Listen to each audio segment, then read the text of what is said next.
In the Old Gods, the previous expansion, we added the Zoroastrians, and they got their own mechanics. And we've now done the same with the Jews. It's been missing in Crusader Kings up until now, mainly because there are so few Jewish rulers in this time period. So we've kind of been reluctant to do anything about that. And we wanted to do the Jews justice by actually having some cool mechanics for them. So as a Jewish ruler, you can reform the Kingdom of Israel, you can rebuild the temple, you can restore the high priesthood, and the Kohen Gadol, which is the high priest in ancient Judaism. And there are all kinds of little cool events around this. Of course, there are still not that many Jewish characters that you can actually play in the game, but the Khazars, the steppe tribesmen who actually converted to Judaism, will be there, and you can play them, especially in 867 if you have the Old Gods expansion.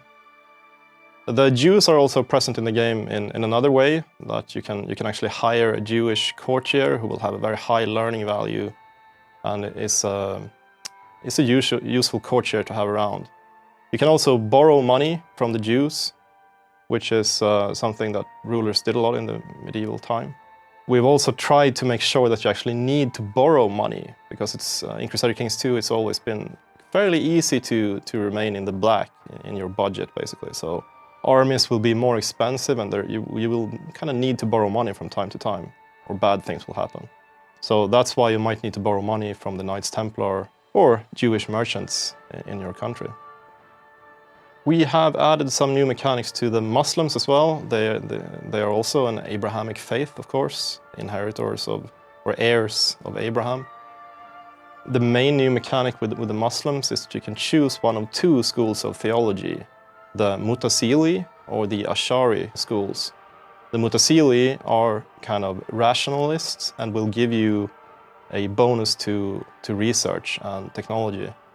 And the Ash'ari are more literalists, or I hesitate to say fundamentalists, but they believe that the Quran is basically uncreated, eternal, the Word of God. And they get a bonus to piety instead. So that's kind of a meaningful choice that you can make as a Muslim ruler. And members of the other school of theology will dislike you for this choice, of course. To add some further flavor to the whole religious gameplay in the game, we've added hundreds of new religious events. For example, pertaining to relics, monastic life, pilgrimages, and all kinds of things that kind of were missing in the base game. This is something that you should be familiar with from previous expansions, but I think we've added more of these flavor events now than probably at any time before. In conclusion, Sons of Abraham is perhaps a little bit smaller than the previous expansion, which was called the Old Gods. This is also reflected in the price, of course. What we're aiming to do is to breathe some fresh air into the religious experience in the game.